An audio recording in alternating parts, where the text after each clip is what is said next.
Ei, aqui é o Chico e hoje vamos para mais uma análise semanal de Shingeki no Kyojin, quarta temporada, temporada final, e a minha expressão representa tudo que foi esse episódio pra mim. Todos os 3 episódios dessa quarta temporada, esse foi o melhor, esse foi o que mais me impactou, até mesmo mais que o primeiro, que teve toda aquela batalha no Forte Lava. E hoje eu vou comentar um pouco sobre esse episódio 3, eu não vou me aprofundar totalmente na história do Reiner, por mais que tenha sido o foco do episódio, porque essa semana vai sair um vídeo que eu já tô preparando há mais de 3 meses o roteiro. Cara, esse vídeo vai estar incrível, você sabe que o canal tem esse foco pra reflexão dos personagens, eu que tô trazendo essas análises de Shingeki porque eu amo esse anime, mas sem enrolação, bora lá. O episódio começa com uma lembrança do passado do Reiner, onde a mãe do Reiner comenta que ela gostaria muito que ele tivesse nascido marleniano, porque ela sente muita falta do pai do Reiner. Ela provavelmente foi uma mulher que se apaixonou por ele, eu até diria que ela tem uma obsessão pelo cara que era o pai do Reiner, e ela se sentia culpada por ser eldiana, e vocês sabem, não pode ter essa relação de marleniano com eldiano. Toda essa questão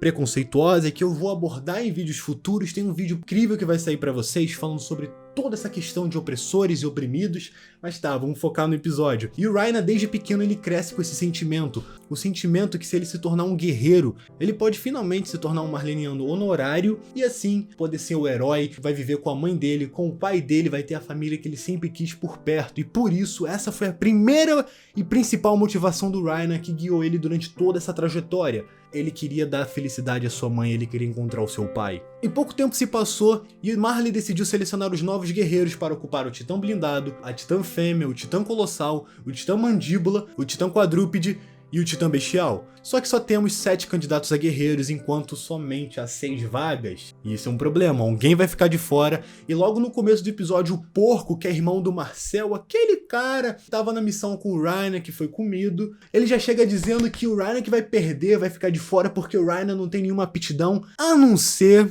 a incrível lealdade, eu diria, não lealdade, bitolagem que o Reiner carrega sobre Marley e os Eldianos. O Reiner, ele é literalmente a expressão de tudo que os marlenianos pregaram contra o pensamento eldiano. Ou seja, o Reiner realmente acredita que lá na ilha tem demônios, ele não questiona, ele só aceita a vontade de Marley, e ele quer fazer a vontade de Marley acontecer. E por isso ele foi um guerreiro que se destacou. Na verdade, essa era a única qualidade do Reiner, ele não era inteligente, ele não era rápido, ele não era forte, ele não tinha nenhuma outra qualidade, a não ser a sua lealdade. E dá pra notar no começo desse episódio que foi nessa parte que o Reiner começou a ser amigo do Bertholdt, já que, querendo ou não, o Bertholdt era um cara que tem mais empatia com as pessoas, ele é muito mais emocional e ele sentiu pena do Reiner, essa era a verdade. Ele viu que o cara tava chorando no chão e precisava de ajuda. Ele até questiona o Reiner, ele questiona, é mesmo isso que você quer fazer? Sabendo que só vai ter 13 anos de vida? E mas isso não abala o Reiner, na verdade é isso que o motiva. Ele quer ter pelo menos 13 anos de vida como um herói. Um destaque maravilhoso para a cena de apresentação dos titãs. Obviamente, a gente já conhece todos eles, mas é muito interessante, como se fosse uma outra perspectiva. Imagine que esse é o primeiro episódio, só que pro lado dos guerreiros, e é muito legal porque você conhece os arquivos dos titãs, parece até aquelas séries de arquivos X, cara, foi muito legal essa comparação, não preciso falar muito sobre isso porque você já sabe muito bem a habilidade de cada um, até porque esse pessoal fez muito estrago na Ilha de Parades. E o Reiner, ele conseguiu ser escolhido para se transformar em um guerreiro, ele vai herdar o Titã Blindado, e no momento que ele tava numa cerimônia de despedida, prestes a ir para a missão de Parades, ele vê um homem que talvez lembre o seu pai, um homem que lembra as descrições que a mãe dele comentava, e ele vai lá e questiona esse homem, ele fala, pai, eu sou seu filho, agora eu me tornei um guerreiro, um marleniano honorário, eu posso ficar com você, você pode ficar com a minha mãe. E nesse momento, o ódio, o repúdio dos marlenianos pelos eldianos já domina aquele homem, já repudia todo aquele sangue do demônio que são os eldianos na visão de quem é de Marley. E obviamente ele repudia o seu filho, ele ignora a existência do seu filho, ele pede distância do filho e daquela mulher, o que prova que talvez ela seja muito obcecada pelo pai do Reiner, e isso abala muito o garoto. Ele sente que todo o objetivo de vida dele, porque esse era o objetivo de vida do Reiner, ele queria se tornar um guerreiro para trazer o pai dele de volta e permitir que a mãe dele possa ser feliz. E todo esse objetivo foi em vão. Mas ainda assim, ele mereceu o Titã Blindado, com as suas habilidades, com a sua lealdade.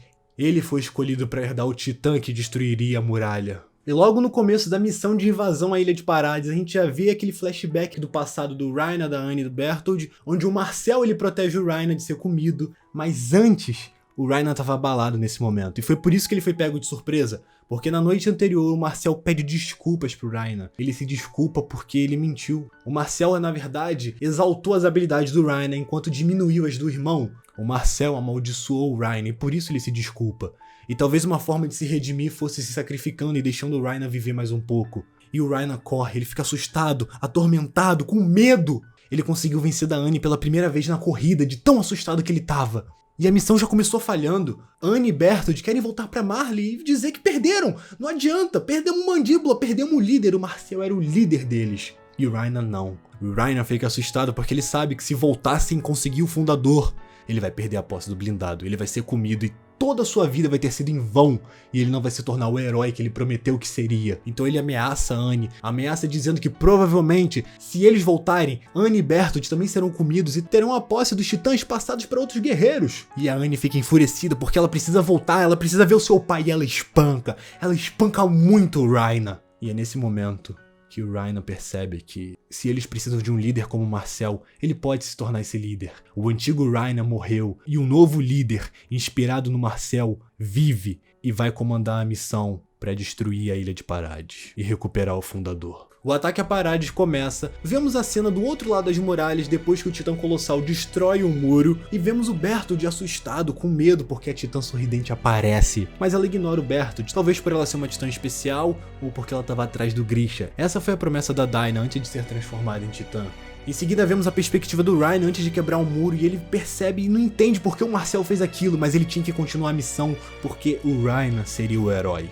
Não sei se vocês lembram, mas no terceiro episódio de Shingeki no Kyojin, quando o Eren tem a primeira conversa com Rhyna e Bertold, eles contam como viram os titãs pela primeira vez, onde eles estavam na casa, abriram a janela e viram titãs do outro lado. E a primeira coisa que eles fizeram foram fugir e abandonar toda a família. Na verdade, essa história não era de Rhyna e Bertold. Essa história era de um camponês que eles encontraram logo após os destroços da muralha. E esse camponês se matou porque não conseguiu carregar aquele fardo. Fardo esse que não saiu da cabeça do Bertold. Bertold começou a ter vários sonhos, pesadelos na verdade, sobre essa noite.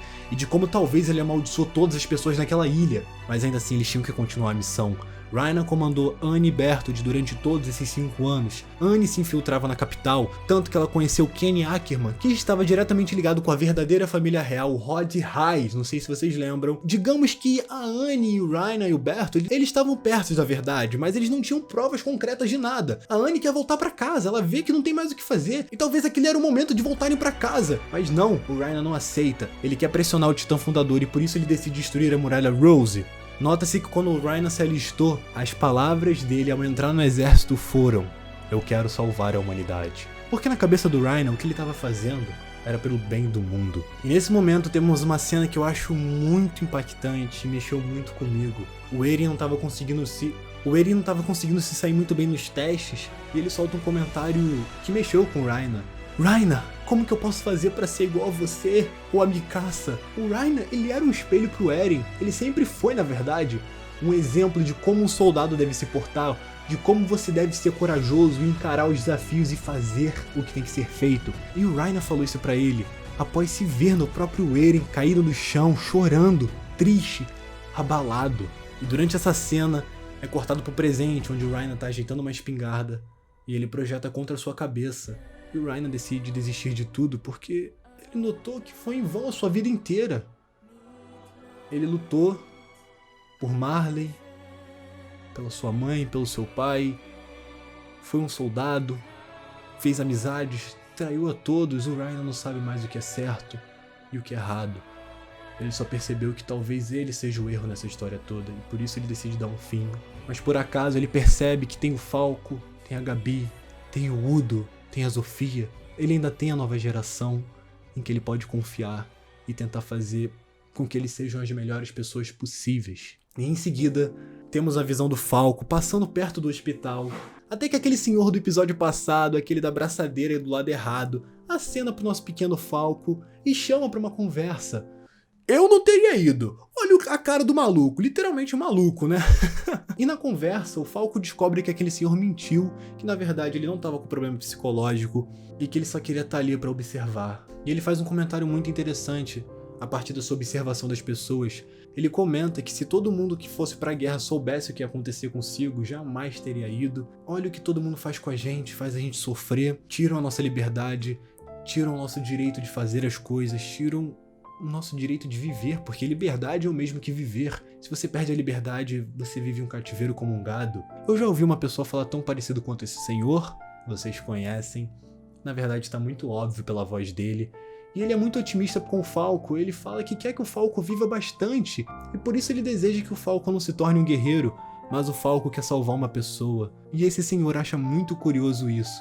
Mas no final esse senhor comenta uma coisa em relação às pessoas que continuam além do inferno. A guerra é um inferno, tem pessoas que se empurram para esse inferno, tem pessoas que se levam à guerra por um motivo, talvez porque elas enxerguem além do inferno.